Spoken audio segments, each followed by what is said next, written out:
राज्याच्या आपत्ती व्यवस्थापन विभागाची एक महत्त्वाची बैठक पार पडली। नेमकं काय या बैठकीमध्ये? राज्याच्या आपत्ती व्यवस्थापनाची बैठक आज होती। अतिशय महत्त्वाची बैठक। त्यामध्ये army, navy, air force, coast guard, NDRF, SDRF, दोन्ही आमचे उपमुख्यमंत्री, संबंधित मंत्री, सर्व विभागाचे अधिकारी, विभागीय आयुक्त, जिल्हाधिकारी सगळे होते। आणि या बैठकीमध्ये आपत्ती व्यवस्थापन, मान्सूनपूर्व जी काही काळजी घ्यायची त्या सर्व डिपार्टमेंटच्या संदर्भात चर्चा झाली। मग होर्डिंग असतील, त्यामध्ये लँडस्लायडिंग एरिया असेल, दरडग्रस्त जे काही मागच्या वेळेस ज्या दुर्घटना घडल्या त्या घडू नयेत, किंबहुना मुंबईमधल्या ज्या काही वस्त्या आहेत लँडस्लाईड होऊ शकते त्यांची पर्यायी व्यवस्था करणे, या सगळ्याच बाबतीमध्ये म्हणजे एकंदरीत राज्य व्यवस्थापन, SDRF आहे, या सर्वांनी एक टीम म्हणून काम करावं आणि झिरो कॅज्युअल्टी मिशन म्हणजे जीवितहानी होऊ नये, मालमत्तेचे नुकसान होऊ नये यासाठी सर्व विभागाच्या सूचना, त्यांनी केलेली तयारी याचा सर्व आढावा त्याच्यामध्ये घेण्यात आलेला आहे। जे पावसाळ्यामध्ये ज्या गावांचा संपर्क तुटतो त्या गावामध्ये औषध, त्याच्यामध्ये त्यांना जो काही पुरेसा अन्नधान्याचा साठा, या सगळ्यावर चर्चा झाली। त्याचबरोबर कर्नाटक, तेलंगणा, मध्य प्रदेश म्हणजे तिकडून देखील जे पाणी येतं त्या संदर्भात देखील कोऑर्डिनेशन आणि कम्युनिकेशन ठेवण्यासंदर्भात चर्चा झाली। IMDचे अधिकारी होते। एखादा अलर्ट आला तर तो सगळ्यांना त्याच्यामध्ये सूचना अगोदर मिळणं आणि त्यांच्यामध्ये जनजागृती करणं या संदर्भात देखील, जेणेकरून लोकांना या येणाऱ्या संकटाची माहिती देणं या संदर्भात सगळी एकंदरीत चर्चा होऊन या पावसाळ्यामध्ये, यावेळेस पाऊस भरपूर आहे, सुदैवाने चांगला पाऊस आहे, आणि या पावसाची जी काही तयारी आहे, मग रस्त्यावरचे खड्डे असतील,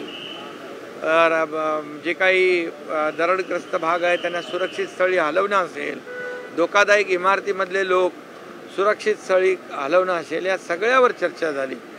साथीचे आजार असतील त्याच्यावर चर्चा झाली आणि एकंदर आज 3 विषयावर चर्चा झाली। एकीकडे आपण जिकडे काही जिल्ह्यामध्ये दुष्काळ आहे, मराठवाड्यामध्ये, तिथे पिण्याच्या टँकरचा विषय, चाऱ्याचा विषय, जनावरांच्या पिण्याच्या पाण्याचा विषय यावर देखील चर्चा झाली। दुसरीकडे अवकाळी अतिवृष्टी, गारपीट याच्यावर देखील मदत आणि पंचनाम्याच्यावर चर्चा झाली। आणि तिसरा जो आता पाऊस येणार आहे, म्हणजे एकंदरीत 3 संकटांना आपण सामोरं जातोय आणि त्याच्यावर पूर्णपणे या महाराष्ट्रातल्या जनतेला सरकार म्हणून तो काही त्रास होऊ नये, तोशीस लागू नये, त्यांच्या जीविताचं, मालमत्तेचं नुकसान होऊ नये यासाठी पूर्णपणे रेल्वे असेल या संदर्भात देखील रेल्वेच्या लोकांनी केलेलं काम, एअरपोर्ट अथॉरिटीनी केलेलं काम या ठिकाणी, आणि air force, army, navy, coast guard यांनी देखील पूर्ण त्यांची टीम सज्ज आहे कुठल्याही संकटाला तोंड देण्यासाठी, हे देखील या ठिकाणी सांगितलं।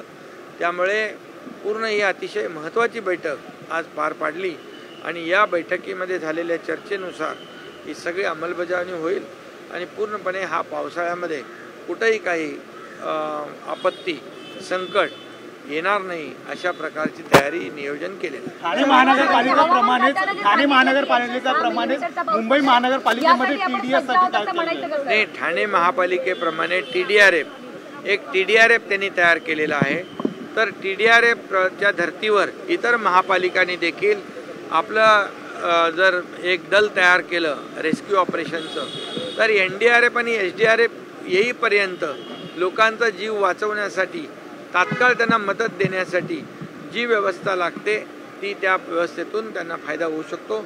त्याचबरोबर मंत्री महोदयांनी देखील सूचना दिली की गावातली जी लोक आहेत त्यांना देखील जे पट्टीचे पोहणारे आहेत, स्विमर आहेत, त्यामध्ये त्यांना ट्रेनिंग देणं आणि तात्काळ आपत्ती जेव्हा येते त्यावेळेस तात्काळ रेस्क्यू ऑपरेशनला त्यांना पुढे जाता येईल यासाठी देखील यावर देखील चर्चा झाली। SDRFच्या टीम आपल्या वाढवणं त्यावर देखील चर्चा झाली. एकंदरीत चर्चा चांगली झाली, नियोजन चांगलं होईल. सर, कोस्टल रोडची पाहणी तुम्ही आता करतायत, कोस्टल रोडची पाहणी केली जाते तुमच्या माध्यमातून. कोस्टलच्या बाबतीमध्ये मी काल माहिती घेतली, महापालिका आयुक्तांशी बोललो. ग्राउटिंगमध्ये काही लिकेज आहेत. ग्राउटिंगमध्ये मेन मूळ ढाच्यामध्ये नाही, मूळ स्ट्रक्चरमध्ये नाही, तर ग्राउटिंगमध्ये त्याच्यामुळे लिकेज झालं आहे. तर तिथे महापालिका अधिकारी काल अमित सैनी स्वतः गेले होते, LNTची टीम गेली होती. आता देखील सगळे एक्सपर्ट जे आहेत, टेक्निकल एक्सपर्ट, ते त्या ठिकाणी आहेत आणि यातून त्यामध्ये जी दुरुस्ती करायची आहे जी परमनंट दुरुस्ती असली पाहिजे, टेम्पररी असता कामा नये, अशा सूचना मी त्यांना दिलेल्या आहेत. आज की बहुत ही महत्वपूर्ण बैठक हुई प्री मानसून वर्क की. उसमें army, navy, air force, coast guard, NDRF, SDRF, सभी लोग, अभी पूरे लोग, विभागीय आयुक्त थे, जिलाधिकारी थे, हमारे सभी सेक्रेटरी थे, हमारे दोनों उप मुख्यमंत्री देवेंद्र जी थे, अजीत दादा थे, सभी मौजूद थे.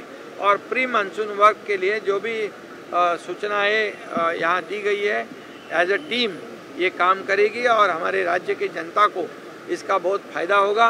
कोई 0 कैजुअल्टी मिशन, ये हमारा मकसद.